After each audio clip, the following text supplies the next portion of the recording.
everyone, welcome back to the videos. It is awesome to have you guys here again as always. Today in this video I got a bit of a job going on. I got an engine I got to get together, so I figured I've got nothing that I can film on that shoebox or that shoebox, so might as well make a video on this. So this is right, so as I was saying, so this is a customer of mine's, Jules' engine. He just got it back to me from the machine shop. When he brought it to me, this hole here had some pretty bad surface rust. He just purchased the car which came with this engine. It had obviously sat around for a bit. I must have got some moisture in the bore, which is weird because the engine that I just pulled apart a couple of days ago that you guys will see also had some water in the bore on the same bank. So guys, please, whatever you're doing, if you got your engine you need to store for a fair while, try and keep it sealed up. If it's outside, put something in the exhaust ports and cover up the intake and just about any holes to stop stuff getting into it. It's going to save you a massive headache in the end, in the long run. He brought it to me to have it honed out. Unfortunately the hone, the rust had just pitted it out too much, so he's had to have a sleeve put in this hole. It's not going to be the end of the world. Ethel also has a sleeve in one of the holes. I think it's that one back there, the problem child. But yeah, so if you're storing an engine for a while, keep it sealed up. It's only going to help you guys out in the long run. But this engine's pretty cool. It's what I'd like to call a semi-forged build. We got some forged J pistons. You can see down there, JE. It's a bit weird not having them coated on the top. They normally all come coated, so that's a little strange, but it is what it is. And it's got some L32 rods, I believe they are, which are like the newer style L67. Guys, these are a fractured rod, similar to the L67 and or the LS1. So you can't resize these. You just sort of have to bang them in there as they are. We are going to put ARP rod bolts in it, just to get rid of these standard style torque to yield bolts. Is it going to distort the rod cap or journal hole? I doubt it. Guys have been throwing rods in guys have been throwing ARP bolts and standard rods for years without any issues, so I'm not too concerned about it. I've gone and taken off the rings off each and every single piston. One, I need to clean them up. There was some rust on some of these other pistons as well, you can see here. So I've got to clean all that rust off and off the rings, and I'm going to go and put them in the bores and just check the gap on them, make sure that they were set correctly. When this engine was dropped off to me and I started tearing it apart, I found quite a few things wrong with it. The timing chain was in a world of its own. It was never ever going to run like that. There were marks on the main bearings from where they'd obviously scrapped off the plastic gauge, which, guys, you don't need to scrape it off. Just a rag with some solvent on it is enough to get them off. And there was some damage under the main caps. All the main caps are in here, and there should be the fresh set of main bearings that I sold to him as well, I believe. I hope they're in there. If not, this is going to be a very short video.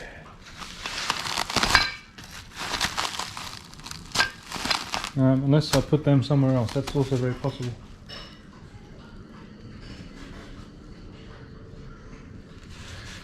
But yeah, anyway, she was in a bit of disarray. I've gone and tore on all apart. He's had the block machine, had a sleeve. thrown in this ball. Should be pretty good. It's all nice and clean. So my goal for today, I'm going to check all the ring gaps, and I'd like to get the crank back in and all the pistons cleaned up, rings back on. I got a fresh set of bearings for them, even though these are brand new. This car had never run before when he brought it, so these bearings are still brand new, but I got a brand new set of King bearings to go in it, as well as we're going to throw a brand new set of King main bearings in it while we have the opportunity. The main bearings were the ones that were damaged from them digging the plastic gauge off, and one of them had some pretty significant damage. I think I've already thrown it out now. One of them had some pretty significant damage on the edge of the bearing. Looked like someone had sanded half of the corner of the bearing away. So that was interesting to come across. But yeah, anyway, I got quite a bit of work to do. I don't know how much of this I'm going to film, but I figured I'd throw the camera up in the corner and it can just do its thing while I do my thing, trying to piece this engine back together for him. So yeah. It's got a bump stick, some aftermarket lifters, and a few other bits and pieces as well. So it should be a pretty stout little engine. But yeah, anyway, I need to go and find those main bearings, and then we'll check all these ring end gaps.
Doesn't look very consistent.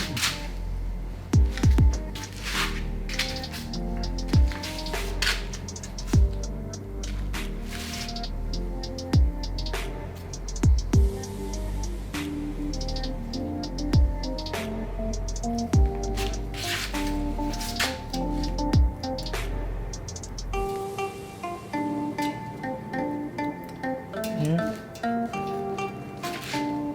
So that's tight, that's looser, that's looser again.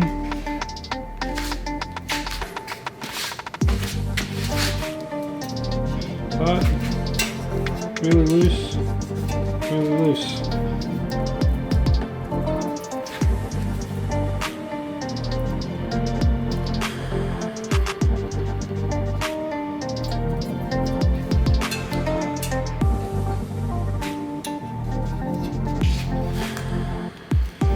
Okay, So I'm going to have a bit of work to do to get these things the right gap.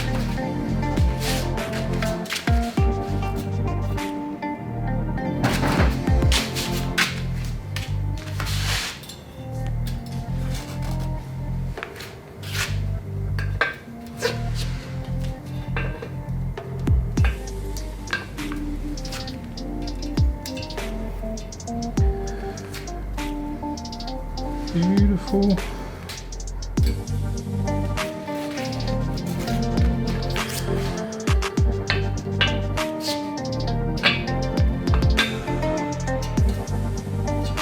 Perfect. So that's all the top ring gaps set. Now I've got to do, that's only half the equation, I've got to do the bottom rings now. What I'm going to do is, like I did before, I'll get them all in the block. I'll measure them, see where they're all at. Because all the top rings are all over the place.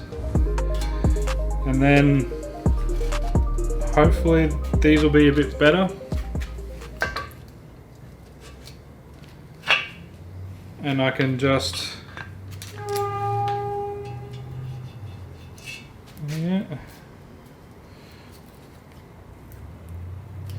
I can just pop them into the pistons. But I get the feeling that they're going to be all over the place like the other ones.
Sweet. So that's that. That's all the second ring or bottom rings done. Seeing as the top rings were all over the place, they went from like what was it? They went from like 28 thou right down to as low as like 15 to 16 thou on the top rings. I tried shuffling them around to different boards to see if that tightened up some of the big ones and loosened up some of the smaller ones. Didn't make any difference. In fact, it made that bigger one to like 50 thou, I think it was, or I don't know, it was massive. No, it wasn't quite 50 thou.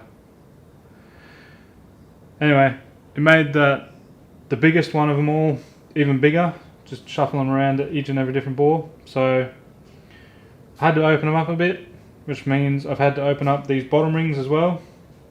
It's a little bit on the looser side, but it's not that much looser that it's going to be a problem.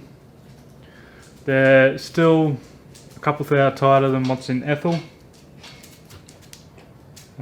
Yeah.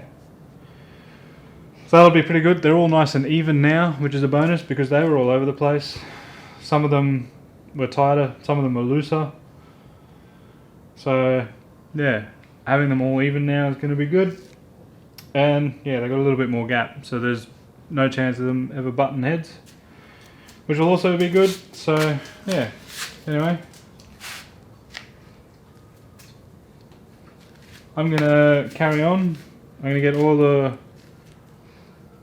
Actually no, I'm going to get the crank set in the block.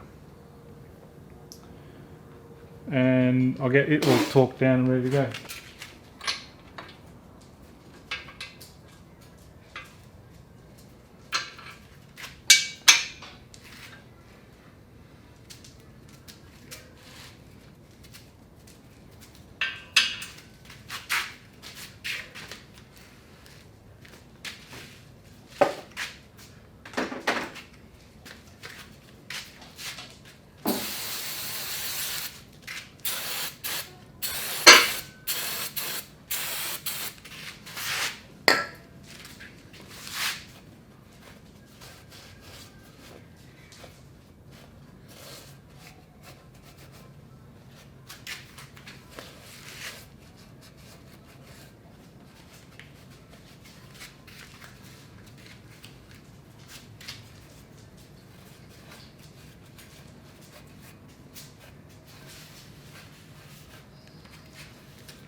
Alright, there we go. So the caps that go in the block always have the oil hole in them. I know you can't see that from here. The bearings that go in the cap, they don't have the oil hole in them.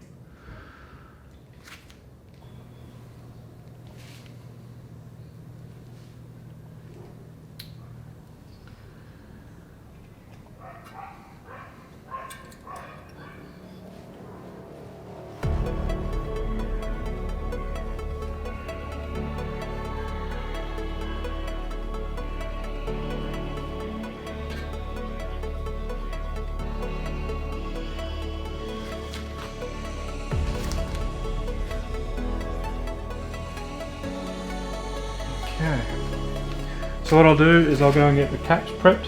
So I'll do the same thing to the caps. Ah, shit. Oh, need a new rag. So I'll do the same to the caps. I'll get the caps cleaned, the brake clean the bearings, put the bearings in the caps. Then I'll put some assembly lube on these bearings.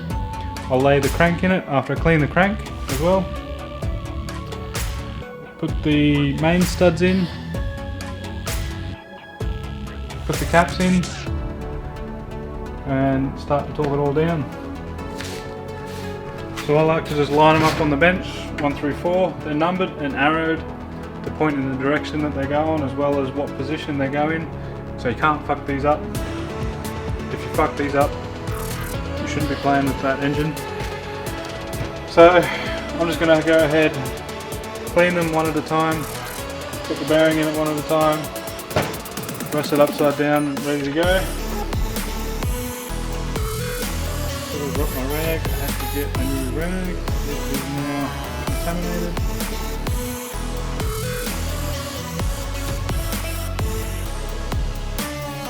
So ready for that.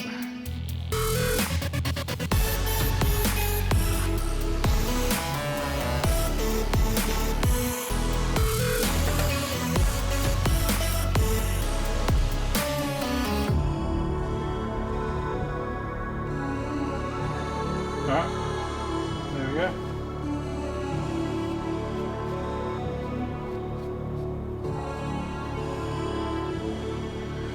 That's all the caps ready to go. Let's get this sucker in the engine, up in the block.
There we go.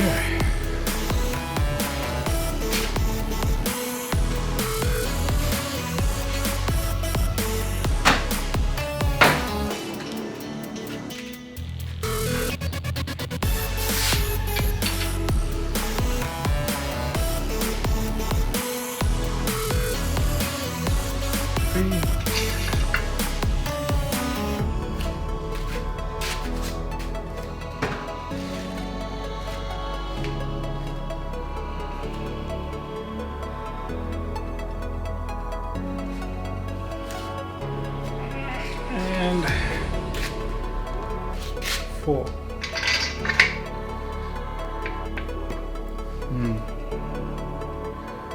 Well, that sucks. So it looks like I'm going to have to pack them in there.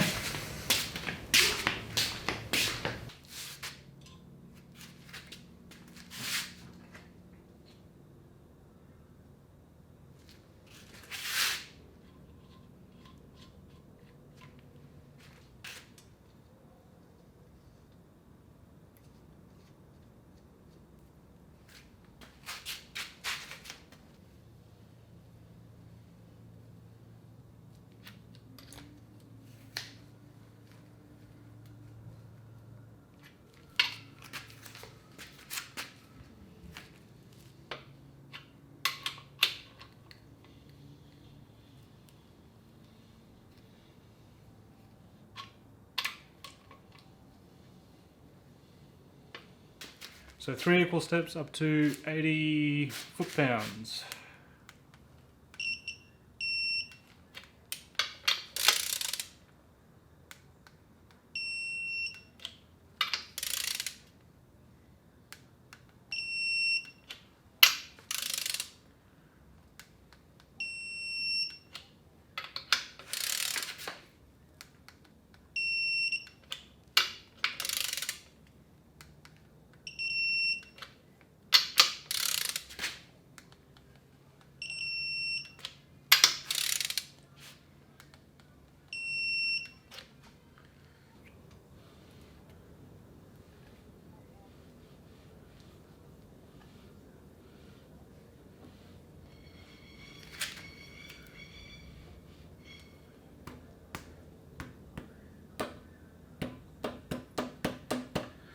Good bit of inflow there.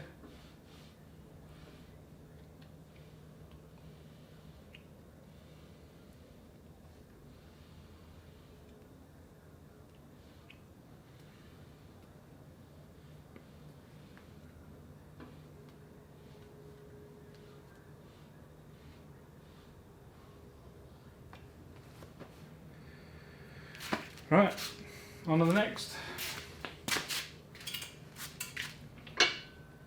Next job is putting slugs in holes.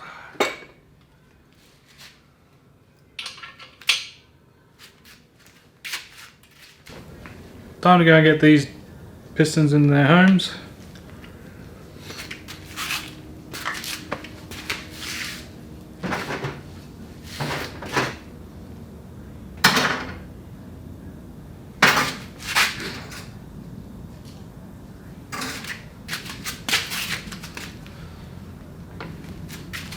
First things first, I've got to go and refit all of these rings.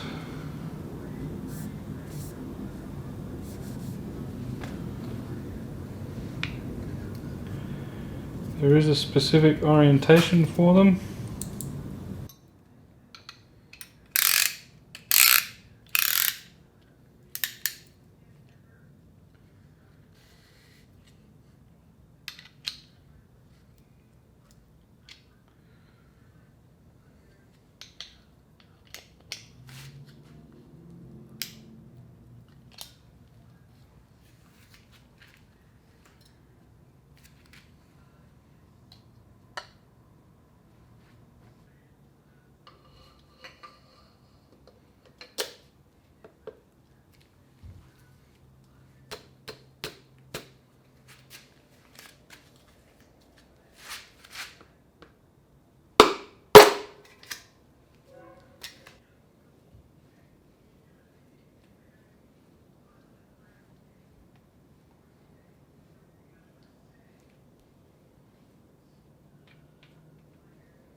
That's 5, so I'll stretch.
Beautiful.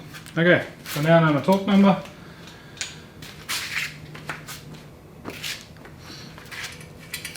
I can keep going with these. I think I might do them.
She's getting tighter.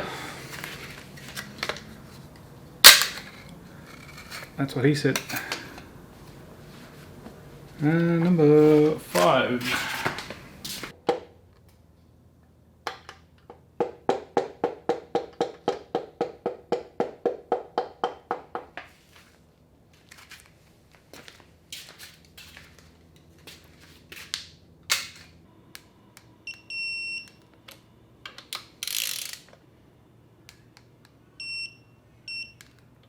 Well, there it is. That's all the time that I have for tonight. So I'll it's getting late. Turns over nicely. Doesn't take any sort of excessive force. I mean, I'm just using this little ratchet and I can do it one-handed easily. So that should be good. They all look nice.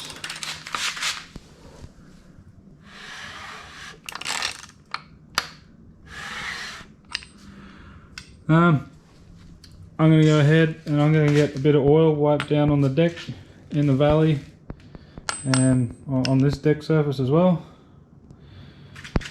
Put a couple of rags on it and I'm going to come back to this tomorrow.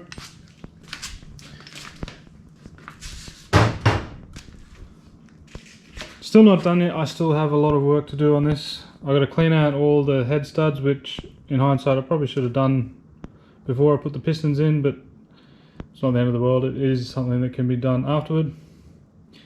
Clean the decks, prep them, get the head gaskets cleaned and prepped, copper coated, head studs back in, get the head studs cleaned, get the heads cleaned, checked, heads put on, torqued down, etc., valley cover, sump and whatnot. So yeah, still got a shitload to do on this tomorrow, but hopefully tomorrow I can get it at least 70 to 80% complete, and that'll probably be about all I'll show in the videos. I still got lifters to put in lifter trays and stuff, and the cam. I'll put the cam in as well. Try and get it to as much of a complete engine as I can for you guys, and then the rest I'll just do off camera. Because yeah, it's rather time consuming, and I'll probably have to go and edit this video for you guys so that you have a video to watch for this week. Anyway, that's going to be it from me tonight. I'm going to go inside and shower and get ready for bed and work tomorrow, and I'll see you guys tomorrow after work. Hello everyone, welcome back.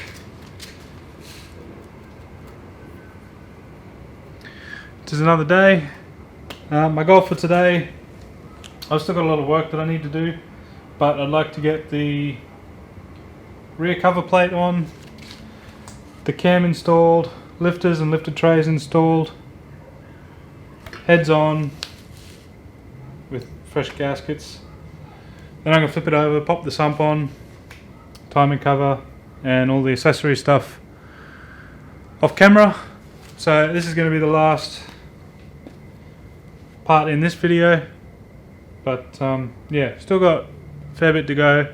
Rotating assembly is assembled. It is now in assembly.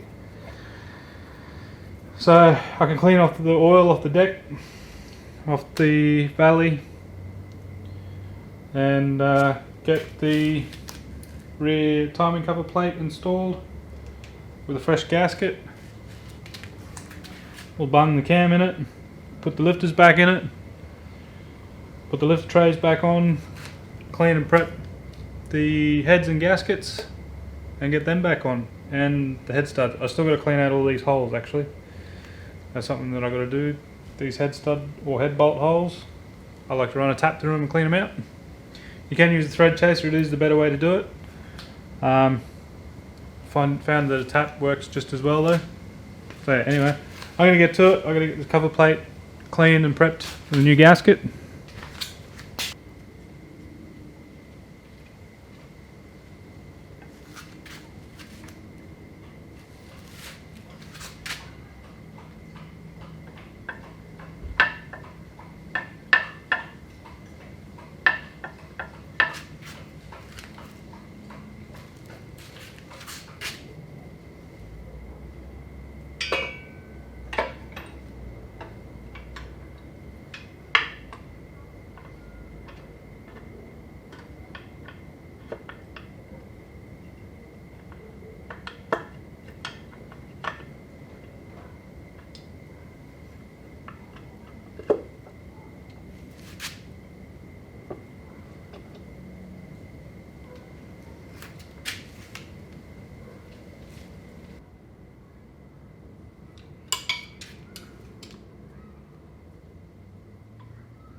So this is his bump stick.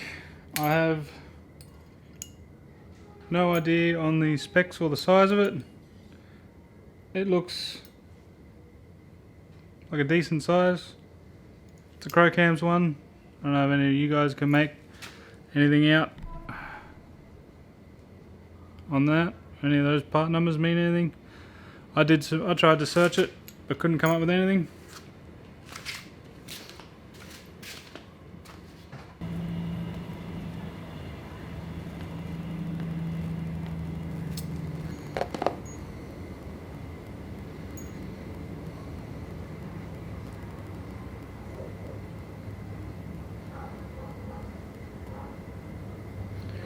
Liberal application of assembly lube.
These Commetics are 100% reusable.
Okay.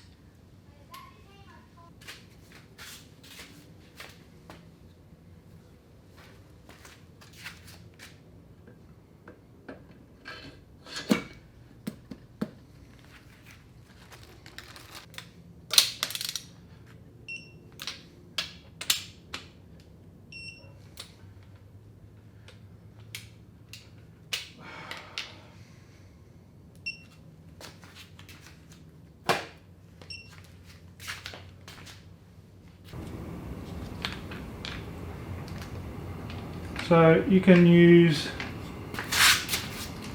OE style lifters, you can use tie bar lifters.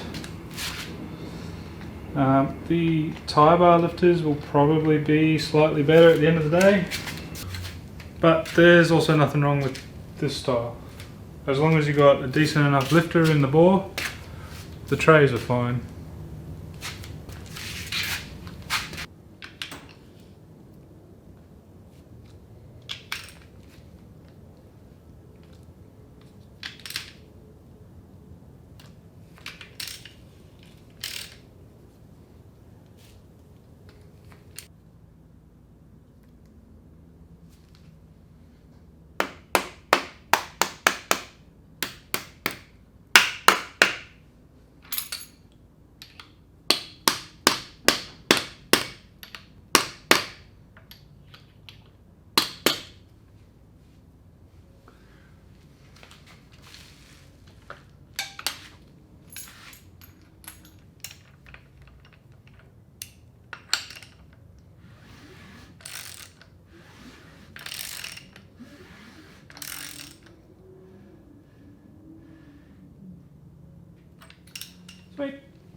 that's where I'm going to end it in this video, guys. This thing is starting to look a lot more like an engine again. I'm going to quickly roll it over and put a couple of bolts in the pan so that it's somewhat sealed up. But yeah, this is where I'm going to leave it in this video. It's basically all back together now. It didn't come to me with a water pump, so he's going to have to put a water pump on it. I'll put the balancer back on it, half fit the pan. I don't have the intake manifold, so I'll just leave it covered so that nothing can get in there. And then yeah, I can get some of the accessories back on, like the power steering pump, the alternator, engine mounts and so forth. And then it can go back to him and he can pop it in his car and hopefully make some decent power with it.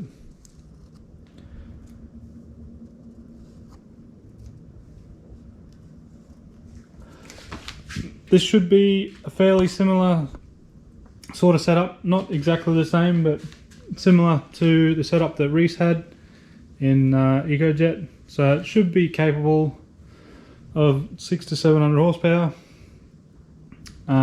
depending on how happy the tuner gets with the turbo and whatnot. But yeah, stout little combo. It's sort of mid price range, I think, from doing something like the full forged in that.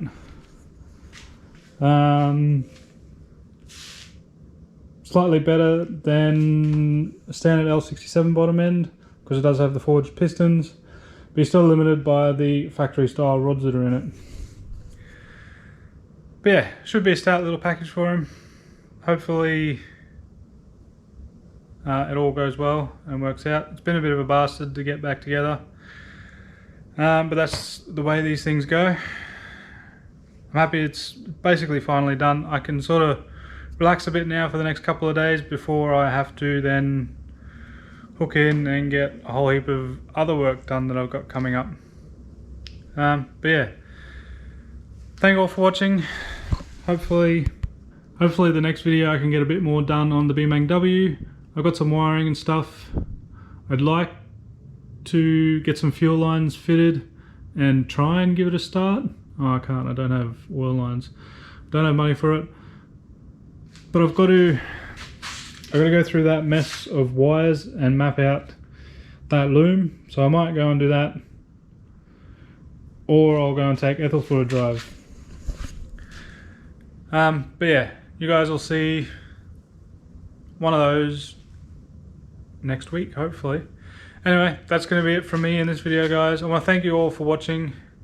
Please leave a like and a comment down below. I'll try and leave the rough specs of this engine in the description. I don't know a lot of the parts that are in it. There are some mystery bits. But for the most part, I've got a fair understanding of what is in it. And yeah. I hope you guys have enjoyed this video on engine. I've got a lot of footage to go through, so hopefully it's not going to be 2 hours long.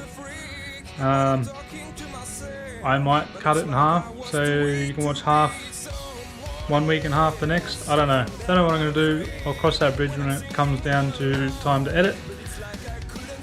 But yeah, that's going to be my job for tomorrow. Get this edited and uploaded for you guys. And for now, don't forget, unleash the boost, CO2 the world, and I will see you guys in the next video. Bye bye.